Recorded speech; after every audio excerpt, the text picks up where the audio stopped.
Hey, good afternoon, everybody. This is going to be a video on a recap of the Phillies' first series, a straight sweep of the Atlanta Braves. This is the sweet shirt they gave out for opening night, the Liberty Bell, and now we have the Liberty Bell adorned in center field. That's always been there, and the one outside of Pass and Stowe because it's from the old Veterans Stadium, and also because, fun fact, Pass and Stowe are the last name of the people that fixed the crack in our Liberty Bell, the actual Liberty Bell in Philadelphia. So that's a sweet way to name the place.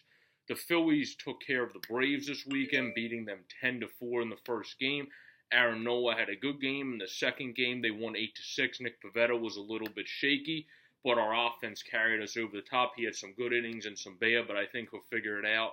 He has good movement on his pitches. He just needs to harness it all in. Plus, it's his first start.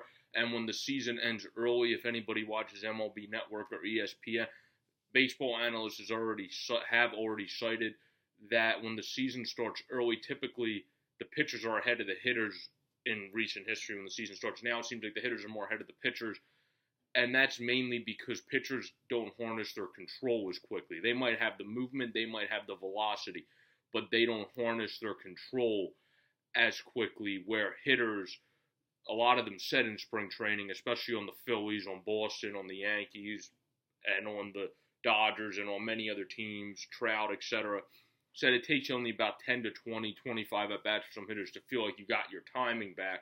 Pitchers, you need to get your pitching movement back, your velocity, plus control. So there's more to do there. I'm not saying it's easy for either or, but I understand what they're saying when they say it takes a little bit for pitchers. Jake Arrieta battled through yesterday's game. He went 6 innings. He figured it out late in the game. He had the movement on his pitches. Some pitches he was just missing the zone. A few he missed by a little bit. Real Mutos, if I'm not mistaken, I'm 95% sure was scored a pass ball because he could have caught that. But he's a really good fielding catcher and hitting catcher. That's not going to happen often. And it didn't hurt us, so who cares? And we won, of course, 5-1 yesterday. The offense was doing well all weekend. We didn't have as many hits yesterday. However, we walked a lot, which created a lot of pressure on the Braves pitching. And then we came up with big hits. Of course, Bryce Harper hit his second home run, another towering shot that was gone as soon as it went off the bat.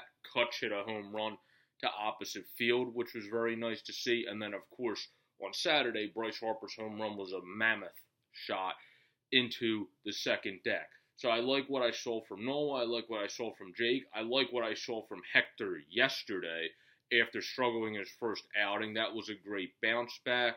Odubel, El Torito didn't do as good yesterday. He was a little bit undisciplined at the plate, where in the first couple games he drew a few walks.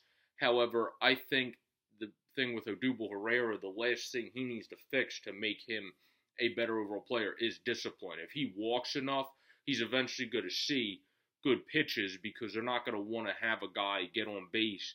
The reason they throw him low sliders is because he tends to swing at them. If he gets better at seeing that pitch, which also might just come as the season progresses due to the fact of it being the start of the season, not everybody clicks on to start the season. Gene Segura's looked good the first few games. JT, Real Muto, I already said, looked good. Kutch only has 2 hits, but he's also seeing a lot of pitches, and those 2 hits are home runs. So it's good to see his power is coming out in Citizens Bank Park. Of course, we take on the Nationals. Now we'll move on to the next games. We have on, I skipped to Wednesday, we have on Tuesday, Eflin versus Max Scherzer. So Bryce Harper will be facing his old buddy. Scherzer lost to the Mets, however, pitched a good game. So we will see what we can do there. Of course, we have a much better lineup than the last time we ever faced Max Scherzer. And we have lefties infused. And we have just been taking pitches. Scherzer will at times try to get you out by throwing those low breaking balls as well. If you can lay off those, he has a fast fastball, but remember what fast pitches do. If you get the barrel of the bat, that pitcher's already supplying the power for you to either hit a double or hit a homer. Cesar's also looked very solid in his first couple outings, as has Maikel Franco in the 8 hole. He and Odubel and Cesar are going to have a lot less pressure this year because it's not just Hoskins and then them. We have such a deep lineup that they're at the bottom of it, and they are very respectable players themselves.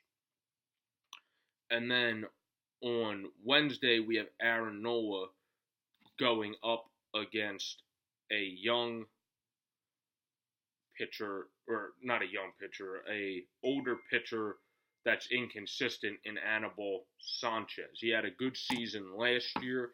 He's back and forth at times, so we will see what we can do with him. The one thing Sanchez in recent years has had trouble with at times when he's off is keeping the ball in the yard. So, of course, the Phillies have a lot of power hitters this year. So that should play well if he's missing the zone a little bit to get the ball lifted and up in the air at Nationals Park in Washington, D.C. So this has been a reaction to the weekend. I like what I've seen so far. Our bullpen does need to hone it in a little bit more, but our offense has been good enough where that isn't a problem. Plus, it's the first 3 games, so I don't look at that too deeply when it's the first 3 games and those guys are still, as the starters, are getting a feel for the pitches with much less innings pitched because they're in the pen. So I don't think that's anything to worry about to this point. I think it's great to see that we have been closing out the games, even if there was some tenuous times on Saturday's game. We have closed them out. There wasn't any on the first game because we won 10-4, and then yesterday there was only a few tenuous times with Jake, but he pitched out of it, which is what you really like to see early in the season as well. You don't like to see a guy get into trouble, but the fact that he got out of it, that's great to see that he could harness his control at the moments it needed it, and he got out of it in this first start of the season. This has been a reaction to the weekend and a look ahead to the pitching matchups of the next series in D.C. Peace out, everybody. Have a wonderful day.